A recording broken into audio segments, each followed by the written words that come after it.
Hi, I'm Dr. Paul Louis Metzger, and I'm the director of New Wine, New Wineskins. Welcome to New Wine Tastings, where every week we'll have an opportunity to engage people from diverse backgrounds, all in the attempt to build relational bridges through Jesus in contemporary culture. We are desirous of the opportunity to engage in deep and meaningful ways, and we're really thrilled and excited to have you with us.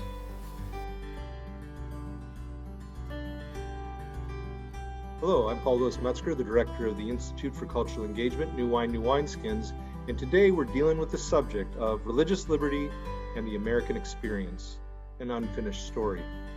Whether we take religion for granted, grant it no space, or grant it total sway in American life, this interview is for you. Chris Stevenson is the president and co-founder of the National Museum of American Religion, the Story of American Religion. Their website is storyofamericanreligion.org, and I encourage you to go there after the interview. Chris, thanks so much for joining me here at New Wine Tastings for this interview on religious liberty. You're very welcome. Glad to be here. So here are some important statements that highlight the trajectory of the museum's work. And I think it's a really bold vision and a really a subject of great import that they're pursuing at the museum. And I'm an advisor for them, along with many, many others across America, United States, dealing with this subject from various disciplines. So here are the statements I want to highlight that come from the website before I ask Chris questions. First off, statement, they tell the story of what religion has done to America and what America has done to religion. So you see this symbiotic relationship there between America and religion. Striking statement. The National Museum of American Religion is a space for visitors to find common ground for discussions about the role of religion in America and in the lives of our people and institutions. The ideal of religious liberty, or freedom rather, remains relevant today, and the contemporary challenges we face are influenced by our historic understanding of that vision, or this vision, unquote. Lastly, the National Museum of American Religion invites all people to be inspired by the Constitution's bold commitment to the ideal of religious freedom and to be moved to seek its preservation for future generations. So, Chris, it is an honor to have you at New Wine Tastings, and I'm also honored, as I said earlier, I serve as an advisor there for NMAR. Please tell us a bit about your own story of faith as an American and what inspired and motivated you to launch the National Museum of American Religion. Sure. So I perhaps the best way to tell this story is to share that I grew up in the Washington, D.C. area. My dad worked on the National Mall in the 70s and 80s. As I grew up, I would go down often. And at that point, as a 11, 12, 13-year-old, 14-year-old, my dad would just let me wander around after lunch to the National Mall. I visited the Air and Space Museum. I visited the Washington Monument. I visited the Lincoln Memorial. I visited the History Museum, American History Museum.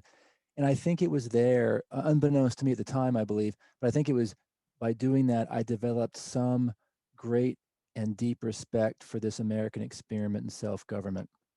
And I think a lot of people, when they go to Washington and they visit the Smithsonian's and they experience this portrait that the Smithsonian and the memorials paint, have this same reaction. So then you fast forward a decade or so, and I have this growing interest in college and in grad school in American history. I'm a trained physicist and mathematician, but I sort of at the end of all that started to get this interest of inside me of history and law and sort of what makes the American experiment tick. And I discovered that religion was perhaps the greatest influence in the American narrative for good and ill. I learned religion hasn't always done wonderful things. It's done dastardly things, but it's done both. And I became aware of this and felt like, and this is probably from some of my physics training, you go to the, when there's a problem, you look for the laws that are in play. And I saw that America it had this history of religion involvement. Yet, as I contemplated that, on the one hand, I agreed that it was perhaps the greatest or one of the great drivers of the story for good and ill. But I didn't remember that I witnessed this story being told in the Smithsonian museums. Mm. So I did some research. I moved back actually from my first job. I was back in Washington D.C. with my family, and I realized that there was a hole in what is presented by the Smithsonian, and the hole exists also in our public school, middle and high school history curricula. This what religion has done to the country, and then what the country has done to religion is really nowhere to be found. And so I just said to myself and my friend, well, this is a problem. It looks like if this is true, we don't understand who we are. And so it began as simply an academic venture to fill this gap. We wanted to build a museum near the National Mall, on the National Mall, if it were to be a true Smithsonian funded by the federal government, which is not the path we decided to go, but near the National Mall that will tell this story and fix this problem. So that's really the genesis of the project. It was strictly academic at its initiation. Many fascinating aspects to that. Just, even as a child, being in the mall, in Washington, D.C.'s mall there with all the museums and the like, and what a wonderful opportunity to grow up in that context. But then again, there was that vacuum. The Smithsonian didn't tell the whole story, and it's an important story to tell. And you said that religion, and for many Americans, this is a problematic concept, I suppose. A lot of Americans who are suspicious of religion, don't see any good in it, would say, what do you mean religion is a major driver in America, for good or for ill? You said for both. But what would be an example or two of where it's been for good? And what would an example be, or two examples be, of where it's real, in case readers or viewers rather are not familiar with some of these matters? Sure. So one example that I like to share, it's very moving, is simply FDR's 6-minute prayer on D-Day. FDR was animated strongly by his Episcopalian faith. He didn't wear it on his sleeve. It was mysterious. It was a very mysterious thing. Perhaps the most mysterious thing about him, I think, is what Eleanor said. But it was deep, and it enlivened him with his foreign policy to a very, very large extent. And it's represented in that beautiful 6-minute prayer, which anybody can Google and listen to. It's very, very moving. And what's the And title also, of it? What is it? What is it again? It's his D-Day prayer. Okay, the D-Day prayer. It's very, very beautiful. And you feel, you see, you experience, you hear the role that faith played in FDR's life. And as the leader of American military forces, he offered this sort of on the table, or on the altar, if you will, for our sons and our husbands and our brothers who were there, returning to Europe to conquer Nazism. And it also, another experience during World War II is when he met with Winston Churchill off the coast of Newfoundland, where they talked about the Atlantic Charter. Well, they shared a Sunday worship service together on the deck, and they sang "Onward, Christian Soldiers." Very, very moving, very, very religious. And this is just another example of religion doing good. It helped forge a strong bond with Great Britain, who was almost single-handedly, defending freedom from its little isle against Nazism in the early days of the war. And what would There are be many others. yeah, thank you. What would be a negative example or two? Sure. So one that comes to mind is how early Americans, well, and then into the 19th century, treated Native Americans. They used religion in some ways as a cover for what they did, and and I tread lightly in history, and I am not suggesting that I would have done anything different, because you are a product of your times. But I think from our perspective in 2021, we can look at the historical record and say with some confidence, religion was used for ill purposes in this respect. And I'll just mention one specific way that religion was used in our interactions with Native Americans, the indigenous peoples that we found here. They believed that the Great Spirit gave them the land. So that was their approach to land here in North America.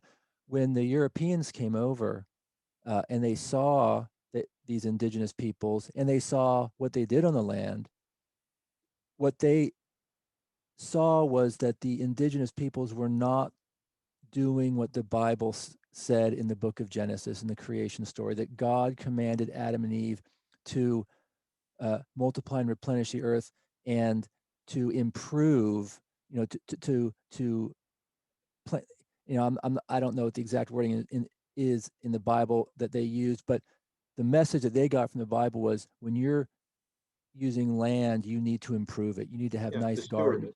To steward it. To steward it. And their observation of Native Americans was they were not doing this. They were not obeying God. So the Europeans felt like they had the right to take the land and do what God asked his sons and daughters to do with it. Right. That's just one very specific example. And we also see in that context, it's not just America, but in England too, that, if one doesn't own property, then the land doesn't belong to them somehow, as if property ownership is somehow biblical per se. And so one could divest the indigenous peoples of the land because they didn't own it in the way that Europeans and Western Americans, or Americans from Europe would think of it. And that, of course, was devastating to indigenous peoples. And then you think of Manifest Destiny, which you were alluding to, I believe, with the language of kill the Indian culturally to save the soul, and looking at them as the Canaanites and we as the people of God coming to receive this land at great cost to the indigenous people, Trail of Tears and such. So I appreciate very much the honesty, the transparency in dealing with these matters. I love Abraham Lincoln's speeches, and so many Americans do. And I always go to the Presidential Library in Springfield when I'm back in my home state of Illinois. With my family, we go there. But, how he would be very circumspect about calling out on the divine to do our bidding. And Mark Twain was very cynical about the North and the South, but Lincoln was very sober in his assessment. He didn't play God in his prayers. He didn't play God in his speeches, right? So I loved his circumspection in his own folk theology or civic or public theology. Fascinating figure in so many various ways, and complex figure. I'm a big student, a fan of Lincoln, and read biographies on him. So we could go all day on that subject, but I love very much how you were really account for the importance. Some would say, and I think it was it Chesterton, that it has the soul of a church. America, the Roman Catholic apologist Chesterton said, America is a really unique phenomenon in the history of not democracies, but statesmanship and countries and cultures and such. So one thing that we should note here is you're wearing the sweater, or I think it's a sweater with the name of the museum. People might think, okay, where is the building on the wall? And you can see on the website architectural designs, beautiful architectural designs, but it's really a multifaceted phenomenon. You might just want to speak to that, as you have visions for building, but with COVID and all, you're able to still adapt in the midst of it. You want to speak to that? It wasn't one of the questions, but I think it's important to ask. Sure. So we do envision building a brick and mortar as near to the National Mall as possible. This is a private enterprise, not a Smithsonian, but we want it near the National Mall. It does not exist yet. We are planning to open it in 2026, the 240th anniversary of Thomas Jefferson's immortal words, "Almighty God hath created the mind free," in his Virginia Statute of Religious Freedom, which is the history of religious freedom will be a strong thread in the National Museum of American Religion. So in 2021, we're glad we don't have a building because nobody is going to museums. So we are now, I think this is what you're asking, what are we doing now to behave like a museum? Is that what you were sort of Well, it's getting part at? of it. There's many facets to it than just the building is what I'm getting at. Okay, there are. We are doing a podcast series right now called Religion in the American Experience, and we imagine that will go on even with a brick and mortar. That's an important thing that we're doing. We're interviewing authors of books about the role that religion has played in all sorts of parts of the American narrative. I just got a book in the mail today called Religion and the Rise of Capitalism. So we will be doing a podcast episode on that in the coming month. So there's that podcast series. There's a webinar series where we bring on a live panel of usually scholars to discuss a current event, something that's happening in the news that week or the week before where religion is involved. And religion is almost always involved in some way in news events in the United States and elsewhere. We do conference presentations on the history of religious freedom. So there, as your listeners know, there's lots of discussions out there in the public square about religious freedom. There's lots of concern on both sides, and our offering to those involved in the religious freedom debates is the history of religious freedom, which sheds a very bright light on religious freedom today, and it helps people better comprehend what it really is, and we hope sort of tone down any fracturing that these debates cause. And we tend to look at religious freedom, its history, as a great binding agent in the United States. I'm not sure if I'm answering your question right. No, it's very good, and you're showing that the museum is very ambidextrous and able to, in a sense, move with the times, not only in terms of the themes you're dealing with in current events, but also the multifaceted nature of the opportunities people have to engage. You don't have to just go to a building that's in the future, but you can join in on the podcasts or these conferences that'll be, remote through Zoom or what have you. But very important.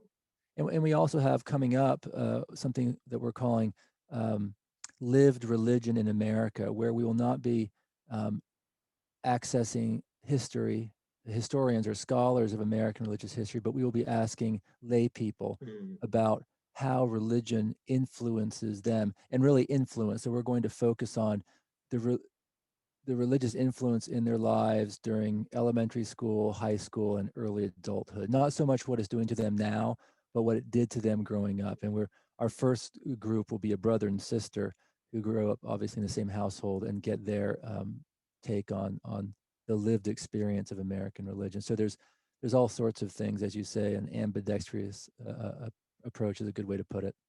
Yes, and it's hybrid. I'm up in the Pacific Northwest, and so we love our Priuses, and I think there's a hybrid aspect. And I love you're not just doing the academic side. As an academic, I'm very concerned when we as academics just operate in an academic silo and aren't really engaging the general populace, or vice versa.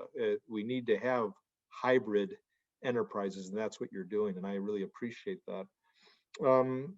I'm just wondering if I should also say here at this point that when you're talking about history, some people will, think, well, it's just living in the past. And you already highlighted, no, it has import for today. And that well-worn phrase by the philosopher Santayana always stands out to me. If we don't understand history, we tend to repeat it.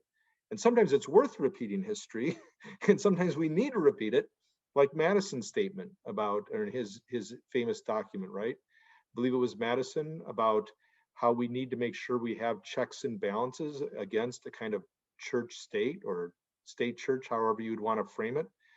Very majorly important document, because he said if it's the case that someone moves toward a hegemonic approach to a particular denomination for a particular state, what's to say that that's not going to be reversed down the road?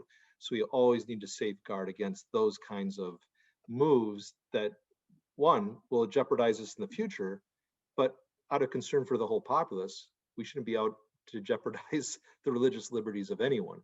And so that's just something that stands out to me, or why history is so important for us. Sure. No, I agree. Absolutely. So let's see here. When we think about religious types, and I don't necessarily consider myself a religious type, given the music I listen to and a lot of my favorite writers and such, they're not necessarily very Christian. But a lot of people are probably going to call you and me religious types, and Right. so some might be wondering if the museum is only for quote unquote religious types like you and me, Chris, or for people associated with some branch, of Christendom, whether historic, Orthodox Christianity, however you want to frame that. Movements that we have in more recent times, like my friends, Church of Jesus Christ of Latter-day Saints, and perhaps you'll want to situate yourself in all this. But I mean, people might think, well, it's just for you types who Yeah. are about this, people like you and me.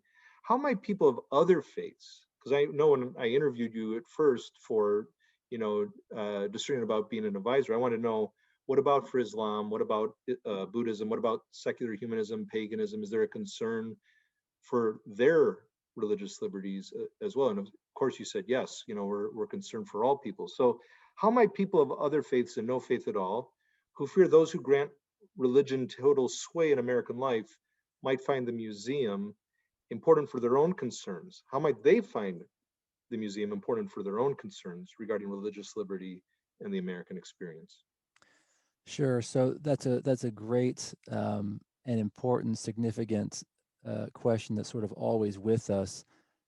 We view the museum as an effort to fill the gap in Americans' lack of knowledge of America itself. So it's independent of whether one is religious or not. We want the museum must be a compelling place for all Americans, no matter their faith or absence of faith. Um, and it's absolutely critical that we make sure they feel included, that they feel welcome, that they feel invited. Um, our our our our contention is that religion has touched every single aspect of American society, for good or ill, and so that hopefully broadens the invitation to all people. The museum makes no judgments as to what religion has done uh, in American history. We only offer what the historical record offers, and maybe various perspectives, but we we absolutely need all Americans to feel invested in this. And one way to look at it is through the lens of this idea of religious freedom as a governing principle. So religious freedom has um, quite a lot of baggage these days.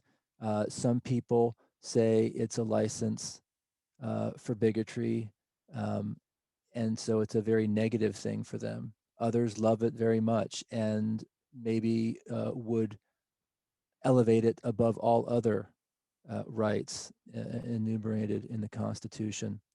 Um, the, the our value proposition that you read at the beginning uh, came about through a year-long discussion with a museum planning firm. That was not so. Religious freedom was not in the vision at all Hmm, at the beginning. hmm, We decided during this year-long process that this is something the museum can champion. The hmm, idea that religious freedom is the idea of religious freedom as a governing principle is a good for the country. hmm, It has spawned a religious landscape that has done great things and done bad things. But the philosophical principle of religious freedom itself is something that we believe strikes at the core of the American experiment in self government. Very, very unique in the history of the world, how we've um, implanted this ideal of religious freedom as a governing principle in our founding documents. And uh, we do that with the belief that looked at in this way, religious freedom can be a binding agent for the country, which is, and I view the country as sort of always in a fragile state, hmm, um, always has been. and I don't want to be involved in any effort that would fracture it. So our audience is the whole of America. It cannot be for just believers. Otherwise, if that's the case, then I'll throw in the towel, because that would just further fracture the country. Mhm. Non-believers, atheists, nuns, they need to believe in religious freedom as defined in the Constitution. We can't leave, we meaning the believing people, can't just say, well, if they don't like it, too bad, because that just won't do. We're a democracy, and this, if we want religious freedom to survive, it needs to be understood in the revolutionary way that it is, and in how indispensable it is by all Americans. I can ramble on, but I hope that has helped a little bit. No, it's a great song by Zeppelin too, Ramble On. But Okay. to take it further into what you're saying, Chris, I would just draw attention to Karl Barth for our viewers. Karl Barth was a student of the Civil War, so in a sense, he was a student of American society, American history, the great Protestant theologian from Basel in Switzerland, and talking about the the ending or the dissolution of Corpus Christianum or Christendom in Europe. Yeah, he would say, and I've always drawn attention to this today, and I think it's important for American Christians as we engage the plurality, the increasing plurality of our culture, and some crying out for Christian rights, not religious liberties for all, but more like Christian rights. And he said, any church that demands rights in the sphere of the state is a spiritually unfree church. And the way I'll apply that here is, if we demand rights for ourselves, to have a Christian privileged position, um, ends up undermining the gospel, he believed. And I agree with that sense. And I think, when American Christianity really thinks of the gospel or the good news of Jesus free, as Paul in a prison cell says, I'm in chains, but the gospel is free. I think there's more of a vitality, not just for religion, but for the gospel, for the good news of Jesus Christ. But when we have to somehow enforce it or seek to enforce it, it ends up taking away from the conclusions quite yet. I don't want to put words in your mouth, but I'm hearing the physicist in a sense in you, but also a historian in you. And just also with that, just the idea that, when America is allowed to be this very plural entity with religious traditions, there's a check and a balance that goes on with public discourse, arguing out in the public space, the public square.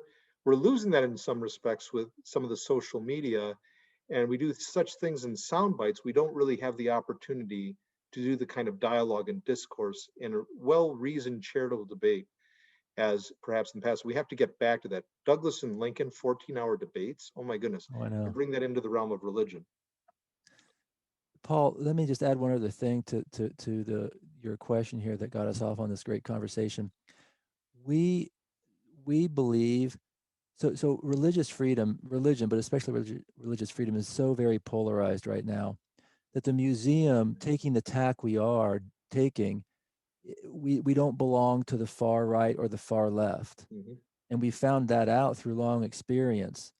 But where we are is in the center, saying this, and it touches on what you just talked about. We are looking. So if we talk to, as we search out, corporate corporate partnerships and high net worth individuals to be donors and board members, what we say to them is, we are seeking people who are committed to making the American experiment work in a highly secular and increasingly secular and pluralistic society. This is a great challenge to America. Mm-hmm. We are becoming very pluralistic, and that's been happening since, it got a big boost with the Immigration Reform Act in 1965, where all these Eastern religions started to be able to come here. America is trying to figure out how to exist in this growing pluralistic society, and the museum, in our opinion, is a Chris, key to. would you mind starting that? It's been going on for some time with the the plurality, the connection became unstable and it paused, Oh, but just that we're becoming increasingly plural, and then it kind of shut down. I'm sorry. okay, I'm sorry. We're just becoming increasingly pluralistic, and that is a great challenge to America because we began as a very, very, so religiously speaking, Christian nation, right? Most we were completely Christian. Now, I'm not saying we were a Christian nation in any official sense, but, but all people here belong to Christian churches, and that was everywhere in our founding, everywhere during the Civil War as we had a rebirth. And now we have growing groups who are not, and growing groups who have rejected all religion. And so the museum, we believe, is a key to helping us figure out how to do that. And religious freedom is the key. And the museum is looking for people who are committed to making this experiment work in this highly secular, growing secular, and highly pluralistic society. Such an important challenge and an important ambition that you're pursuing. So thank you for that reflection. Chris, why is it so important to understand America's bold commitment to religious liberty, especially as it bears upon American life today? I mean, you're focused on history in so many important respects, but talking here now, we're talking about how it really bears upon today in some really important ways. What is lost if we take religious liberty for granted or grant it no space in American society today and tomorrow?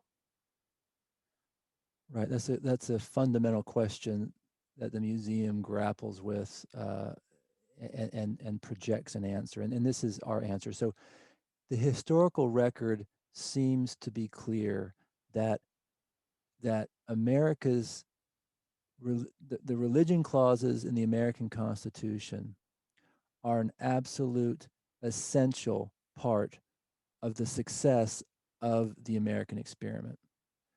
So this can be somewhat jarring to hear as we look at America today with a growing group of atheists, a growing group of people who reject religion, organized religion, or reject religion altogether. But the historical record is still clear.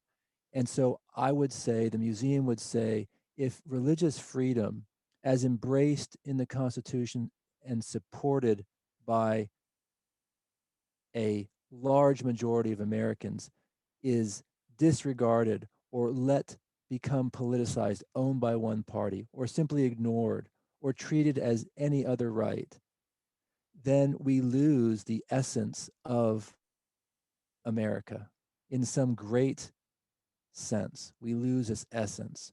Now, on the ground in 2021, that's sort of a very philosophical, high level approach. But on the ground, it becomes if we abuse, let's say it this way, if we abuse religious freedom in any of a myriad of ways one can in the public square, then we begin to cease to be able to talk to each other in ways where we can advance the good of society.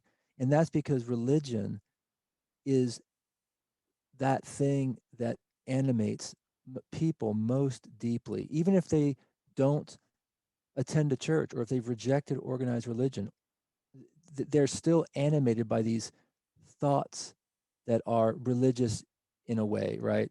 So whether we're talking about super organized religious adherents or just people who are spiritual but not religious, if we abuse it, then we affect our ability to communicate, to communicate positively for the good of society. I think that's the greatest danger that looms over us. And if we don't use it, so to speak, in a good manner, we're going to lose it as well. So whether we're abusing or not using, we're going to lose a vital principle, one of the most vital principles, and as you're articulating it, the most vital principle that makes the United States of America what it is in all its vitality, strength, complexity, And mistakes. problematic aspects, et cetera, et Absolutely. cetera. But we cannot discount it unless it's going to lead to our own peril and our own plight as a people. And so I really appreciate the vision, the boldness of the vision, the respect for plurality, the increasing plurality. And for myself as an evangelical Christian, I believe that we as Christians, evangelical Christians, need to learn to adapt very well. We have a long way to go to adapt very well, to engage in a very open and charitable manner with critical thought, but in an open and charitable manner, our increasingly diverse public or publics. It is to our benefit and the benefit of all in our society, as you were saying, the common good for the higher good for the common good. And Chris, I think this museum is so vitally important. So again, for viewers, as we close up today, I really encourage you to go to the website, storyofamericanreligion.org. You'll find out a lot about what Chris and others are doing right now and what they're planning to do. And there's a way there, I believe, for you to get connected with Chris and the museum's work. Chris, any final thoughts? Just to agree with what you said, listeners, to go to our website. You can sign up, and then you'll be in contact with us, and we'll provide weekly emails. You'll see what we're doing. So yes, please visit the website, and you'll be connected to all the things we're doing. We'd love to have you come. Great. Well, again, thank you so much, Chris Stevenson, the president and co-founder of the National Museum of American Religion and Story of American Religion. It's a joy to be with you, Chris, and for all of you who are joining us for New Wine Tastings, I'm Paul Lewis Metzger, signing off. Blessings on your week. Blessings as you engage this experiment called the United States of America and its fundamental emphasis on religious liberty for all. All the best to you. Goodbye.